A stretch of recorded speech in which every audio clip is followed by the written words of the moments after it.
నమస్తే, welcome to YoYo TV. So తెలంగాణలో ఈ నెల 27వ తారీఖున పట్టభద్రుల ఎమ్మెల్సీ ఎలక్షన్ జరగబోతున్నాయి. సో ఇదే అంశం మీద మాట్లాడదాం. మనతో పాటు మాట్లాడడానికి తెలంగాణ విఠల్ గారు ఉన్నారు. ఒకసారి మాట్లాడి మరిన్ని విషయాలు తెలుసుకుందాం. సార్ నమస్తే. సార్ నమస్కారం. సార్ మీరు చూస్తున్నారు, ఏదైతే ఈ నెల 27వ తారీఖు పట్టభద్రుల ఎమ్మెల్సీ ఎలక్షన్ జరగబోతున్నాయి. సో ఇట్లా చూడవచ్చు సార్, ఎందుకంటే 3 ప్రధాన పార్టీలు, దాంతోపాటు ఇండిపెండెంట్ అభ్యర్థులు కూడా ఉన్నారు. మీకు తెలిసిన వాళ్ళు బక్కా జడ్సన్ గారు కానీ అటు అశోక్ సార్. సో ఇట్లా ఉండొచ్చు సార్, ఈ ఎలక్షన్స్ ఎవరికి ఛాన్సెస్ ఉంటాయి గెలవడానికి? ముందుగా యోయో టీవీ ప్రేక్షకులకు నమస్కారం. ప్రధానంగా అసలు ఎమ్మెల్సీ అంటే ఏంటి అనేది ఇప్పుడు కొత్త తరంకి తెలవాల్సిన అవసరం ఉంది. రాజ్యాంగంలో పార్లమెంట్లో కానీ అసెంబ్లీలో చట్టాలు చేసేటప్పుడు ఎగువ సభ దిగువ సభ అని 2 ఉంటాయి. రాజ్యసభలో ఎగువ సభ ఉంటుంది. ఎగువ సభ అంటే పెద్దల సభ. అదేవిధంగా శాసన మండలి, ఇక్కడ మెంబర్ ఆఫ్ లెజిస్లేటివ్ కౌన్సిల్. ఎందుకు ఎమ్మెల్సీని కానీ రాజ్యసభను కానీ పెట్టారంటే, డైరెక్ట్ ఎమ్మెల్యే కానీ ఎంపీ అయ్యేటోళ్ళకి ఎటువంటి చదువు విద్యార్హత లేకపోయినా కూడా ప్రజాబలంతో డైరెక్ట్గా రావచ్చు. కానీ చట్టాలు చేసేటప్పుడు, పాలసీలు చేసేటప్పుడు సబ్జెక్ట్ ఎక్స్పర్ట్స్ అవసరం. Policy research, policy framing, policy అనేది కొత్త డెవలప్మెంట్ స్టడీస్. పబ్లిక్ పాలసీ అనేది సైంటిఫిక్గా రూపొందించాలి. ప్రజల కోరికలు, ప్రజల ఆకాంక్షలు, సంక్షేమ పథకాలు, అభివృద్ధి పథకాలు, బడ్జెట్, దేశ అభివృద్ధి బడ్జెట్ బట్టి మేధోమథనం జరగాలి.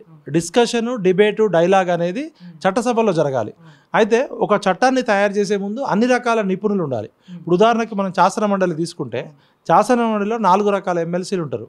ఒకటి విద్యారంగ నిపుణులు, ఉపాధ్యాయ రంగ నిపుణులు, పట్టభద్రులకు సంబంధించిన వాళ్ళు, స్థానిక సంస్థల నుంచి వచ్చిన వాళ్ళు, ప్రజాప్రతినిధుల కోట. ఈ 4 కోటలో గతంలో పెద్దల సభ అని ఎందుకన్నామంటే, అవసరమైతే ఎమ్మెల్యేలకి తెలియని విషయాలు, మంత్రులకి తెలియని విషయాలు, ముఖ్యమంత్రి గారికి కూడా తెలియని విషయాలు చట్టసభల్లో ఒక చట్టం తయారు చేసే ముందు లోతైన విశ్లేషణ, చర్చ జరిగి అర్థవంతమైన చర్చ ఉండాలనే సబ్జెక్ట్ ఎక్స్పర్ట్స్ని పెట్టారు. పెద్దల సభకు పెద్దలను పంపించడం అనేది బేసిక్ ప్రాధాన్యత. అయితే రాను రాను ఈ రాజకీయ పార్టీలు ఏం చేశారంటే, ఈ ఎమ్మెల్సీ అనే దాన్ని ఒక 6వ వేలులాగా తయారు చేశారు. నీకు ఎమ్మెల్యే టికెట్ ఇవ్వకపోతే ఎమ్మెల్సీ టికెట్ ఇస్తా, నీకు ఎంపీ టికెట్ ఇవ్వకపోతే ఎమ్మెల్సీ టికెట్ ఇస్తా. ఎమ్మెల్సీ టికెట్ అనేది ఏదో ఒక ప్రాధాన్యత లేని పదవిలాగా అయిపోయింది. ప్రతి ఒక్కడు నీకు జాయిన్ అయ్యేటప్పుడు ఎమ్మెల్యే టికెట్ ఇవ్వలేదు కదా, ఈసారి ఎమ్మెల్సీ టికెట్ ఇస్తా అని దాని యొక్క ప్రాధాన్యతను తగ్గించారని చెప్పి గతంలో కొన్ని ప్రభుత్వాలు అసలు ఎమ్మెల్సీనే తీసేసినాయి. మళ్ళీ రాజశేఖర రెడ్డి గారు లేదు, చట్టసభల్లో ఉండాలి, రాజ్యసభలో ఎట్లయితే ఎగువ సభ, రాజ్యసభ, లోక్సభ ఎట్లయితున్నాయో అట్లా ఇక్కడ కూడా ఉండాలని చెప్పి పెట్టారు.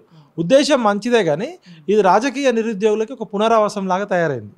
ఇప్పుడు ఏజ్ ఉండాలి, అనుభవం ఉండాలి, ఎక్స్పీరియన్స్ ఉండాలి, ఎక్స్పోజర్ ఉండాలి, ఎక్స్పర్టైజ్ ఉండాలి. ఇప్పుడు ఇటీవల ఎమ్మెల్సీ అయిన వాళ్ళని చూస్తే, ఉదాహరణకి బల్మూరి వెంకట్ నాకు మంచి మిత్రుడే, తమ్ముడు. ఆయన చిన్న వయసులోనే ఎమ్మెల్యే కావచ్చు, ఎంపీ కావచ్చు, మినిస్టర్ కావచ్చు. అలాంటి ఆయన పెద్దల సభకు పంపడం వల్ల రేవంత్ రెడ్డి గారే నేనే చిన్న పిల్లోడిని, ఆ పిల్లోడు బాగా చేస్తే చాలని అనుకునే విధంగా పాలన చేయాలనుకుంటున్నాడు. మరి అలాంటిది పెద్దల సభకు చిన్నపిల్లల్ని పంపించడం మంచిది కాదు కదా. పెద్దల సభకు పెద్దలనే పంపించాలి. గతంలో మనం తీసుకుంటే నాగేశ్వర్ గారు కానీ, దిలీప్ గారు కానీ, ఇప్పుడు రాష్ట్రంలో చాలామంది మేధావులు ఉన్నారు.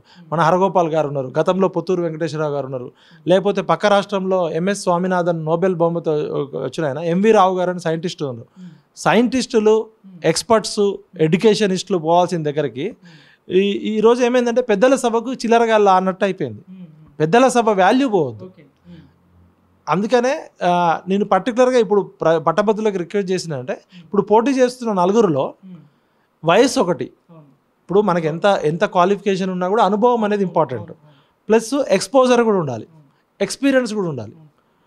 ఇప్పుడు సోషల్ మీడియాలో ఒక టీవీ పెట్టుకొని ప్రశ్నించే గొంతులు అని చెప్పి ప్రశ్నించడం ఓకే. ప్రశ్నించే గొంతులు ప్రశ్నించడం ద్వారా ఇప్పుడు ఎవరైనా ఉద్యమం చేస్తే, పోరాటం చేస్తే నష్టపోతారు, ఆర్థికంగా కానీ, శారీరకంగా కానీ, మానసికంగా కానీ. అట్లాంటిది వీళ్ళు ప్రశ్నించే గొంతులు అని చెప్పి కోట్ల రూపాయలు సంపాదిస్తున్నారు. ఇప్పుడు డబ్బులు అయితే ఊరికే రావు కదా. ఇప్పుడు ఒక సీనియర్ జర్నలిస్ట్కే 1,00,000-2 లక్షల శాలరీ రావడం కష్టంగా ఉంది, 40 ఏళ్ళు 50 ఏళ్ళు చేసిన ఎడిటర్ స్థాయి వ్యక్తికి. అలాంటిది ప్రశ్నించే గొంతులకి కోట్ల రూపాయలు ఎక్కడి నుంచి వచ్చినాయి అనేది ప్రజలు అర్థం చేసుకోవాలి. అదేవిధంగా ఇప్పుడు పోటీ చేస్తున్న అభ్యర్థులందరిలో వయసులో పెద్దవాడు బక్కా జడ్సన్. ఆయన ఎంఏ హిస్టరీ చేసిండు, ప్లస్ 35 సంవత్సరాలు ఒక కాంగ్రెస్ పార్టీలో స్టేట్ లెవెల్, నేషనల్ లెవెల్ పోస్టులు పనిచేసిండు. వేరే రాష్ట్రాలకు ఎలక్షన్ ఇన్ఛార్జ్గా పనిచేసిండు. క్యాబినెట్ లెవెల్ పోస్టు వికలాంగుల దానికి చైర్మన్గా పనిచేసిండు. మనందరికీ కాళ్ళు చేతులు ఉన్నాయి, ఏదైనా నిరసన కానీ, ర్యాలీ కానీ, రాస్తారోకో జరిగినప్పుడు పోలీసులు లాఠీచార్జ్ చేసినా పరిగెత్తగలం, అవసరమైతే 2 దెబ్బలు తినగలం. అలాంటిది బక్కా జడ్సన్ గారు గత 10 సంవత్సరాల నుంచి కేసీఆర్ మీద నిరంతర పోరాటం చేసిండు. నేను వారానికి ఒక స్కామ్ బయట పెట్టడానికే నాకు కష్టమవుతుండే. ఆయన ప్రతిరోజు ఒక స్కామ్ బయట పెట్టిండు. దాదాపు 189 కేసులు ఈడీలో కానీ సిబిఐలో కానీ విజిలెన్స్లో కానీ ఫైల్ చేసిండు. దళితుడు, పేదరికంలో ఉన్నాడు, కానీ పోరాటంలో అందరికన్నా అగ్రగణ్యుడు. ఇప్పుడు అశోక్ కానీ రాకేష్ రెడ్డి కానీ తీన్మార్ మల్లన్న కానీ వయసులో చిన్నవాళ్ళు, ప్లస్ వాళ్ళు ఏం కోల్పోలే జీవితంలో, వాళ్ళు లాభపడ్డరు. ఇప్పుడు ఎద్దు పుండు కాకికి ముద్ద అని ఒక సామెత ఉంటుంది. సమాజంలో జరిగే సంఘర్షణని అడ్డం పెట్టుకొని ఆ ఆకలి గురించి మాట్లాడినోడేమో కోటీశ్వరుడు లక్షాధికారి అవుతుండు, ఆ పేదరికం ఇంకా పేదరికంలోకి ఉంటుంది. ఇప్పుడు అనంతపూర్ వెళ్తే ఓ 70 ఎన్జిఓలు ఉంటాయి. పేదరికము కరువు అట్లనే ఉంటుంది, ఎన్జిఓలన్నీ బెనిఫిట్ అట్లనే. ఇప్పుడు కేసీఆర్ గారిని ఎదిరించి ప్రశ్నిస్తే జైళ్ళకు పోయిన వాళ్ళు ఉన్నారు, జీవితాలు కోల్పోయిన వాళ్ళు ఉన్నారు, తెలంగాణ ఉద్యమంలో ప్రాణాలు కోల్పోయిన వాళ్ళే ఉన్నారు. వాళ్ళకన్నా గొప్ప వాళ్ళు అయితే కాదు కదా మీరు. లాభపడ్డోడు నాయకుడా, నష్టపడినోడు నాయకుడా? బక్కా జెడ్సన్ అనే వ్యక్తి కాంగ్రెస్ పార్టీలో ఉండి కొట్లాడిండు కేసీఆర్ మీద. కాంగ్రెస్ పార్టీ అధికారంలోకి వచ్చిన తర్వాత సొంత పార్టీ మీదనే ఈవెన్ రేవంత్ రెడ్డి గారు చేసే తప్పుడు నిర్ణయాల మీద కూడా తిరుగుబాటు చేస్తుండు. మెగా కృష్ణారెడ్డి స్కామ్స్ బయట పెట్టిండు, మైహోం రామేశ్వరరావు స్కామ్స్ బయట పెట్టిండు, మిషన్ భగీరథ స్కామ్స్ బయట పెట్టిండు. ఆయనకి ప్రాణహాని కూడా ఉంది. ఆయన ఒక్కడే ఎక్కడంటే అక్కడ తిరుగుతాడు. ఆయన కారు కూడా లేదు. మొన్న ఎవరో ఫ్రెండ్ క్యాంపెయిన్ కోసం కారు ఇస్తే ఆ కారు కూడా వరంగల్లో ఆగిపోతే జర్నలిస్ట్ మిత్రులే దొబ్బారు. ఆర్థికంగా పోరాటం చేయడం వల్ల లాభపడ్డది ఎవరు, నష్టపోయింది ఎవరు? ఇప్పుడు తీర్మానం మల్లన్న ఆర్థికంగా లాభపడ్డా, నష్టపోయిందా? అదేవిధంగా అశోక్ అనేట ఆయన పాఠాలు చెప్పడం వల్ల ఆయన ప్రొఫెషనల్గా ఆయన ఏమి నష్టపోలే డైరెక్ట్. కానీ బక్కా జెడ్సన్ అనే వ్యక్తి ఆర్థికంగా నష్టపోయిండు, ఆరోగ్యపరంగా నష్టపోయిండు, ప్రాణహాని ఉంది అలా. ప్లస్ వయసులో పెద్దోడు, నిరంతరం పోరాటం చేసిండు. కేసీఆర్ లాంటి అరాచక నియంత పాలనను దించడంలో ఆయన పాత్ర ఉంది. ఇలా కాంగ్రెస్ పార్టీ నాయకులు కూడా మెగా కృష్ణారెడ్డి, మైహోం రామేశ్వరరావు స్కాములు బయట పెడుతున్నాడు, కవిత స్కాములు బయట పెడుతున్నాడు అని చెప్పి ఆయన్ని సస్పెండ్ చేశారు. కాబట్టి నిజాయితీగా నిబద్ధతతో నికారుగా కొట్లాడే వ్యక్తిని మనం గెలిపించుకోవాలి. నాకు ఈ నలుగురు మిత్రులే.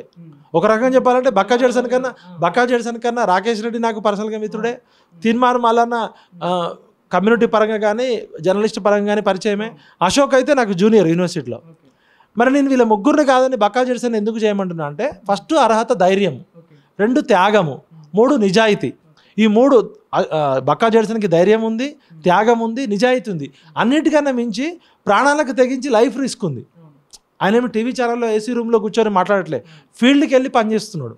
కాబట్టి తెలంగాణ సమాజానికి, పట్టభద్రులకి నేను విజ్ఞప్తి చేస్తున్నా, పట్టభద్రులారా నిజాయితీగా కొట్లాడిన బక్కా జెడ్సన్ని ఎమ్మెల్సీగా గెలిపించండి. ఎందుకంటే ఆయన గెలవడం అనేది తెలంగాణ సమాజానికి అవసరం. ఇప్పుడు బక్కా జెడ్సన్ ఎమ్మెల్సీ కావడం వల్ల కొత్తగా ఆయనకు వచ్చేది ఏం లేదు.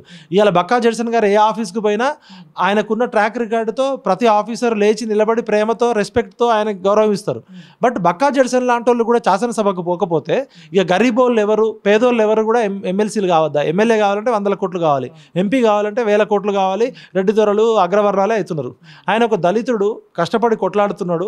కాబట్టి తెలంగాణ సమాజానికి నేను విజ్ఞప్తి చేస్తున్నా, బక్కా జెడ్సన్కి ఎమ్మెల్సీ అయ్యే అర్హత ఉందా లేదా మీరే ఆలోచించండి. మీరు ఈ 4 క్యాండిడేట్స్ యొక్క గుణగుణాలు, వాళ్ళ ట్రాక్ రికార్డు, వాళ్ళ హిస్టరీ చూడండి.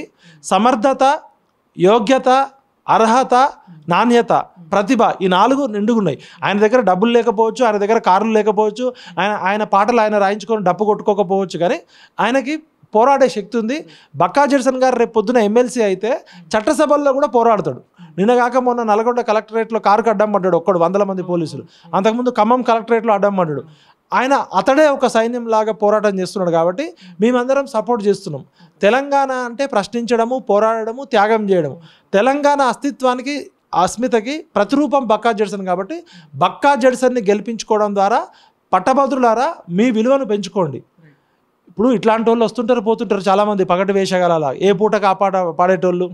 ఫైటర్లు కావాలా, చీటర్లు కావాలా, చిల్లరగాళ్ళు కావాలా, పెద్దల సభకి మేధావులు కావాలా? మీరే ఆలోచించుకోండి. దయచేసి తెలంగాణ ఉద్యమకారుడిగా, సామాజిక తెలంగాణ కోరుకునేవాడిగా బక్కా జెడ్సన్ని గెలిపించడం మనందరి బాధ్యత.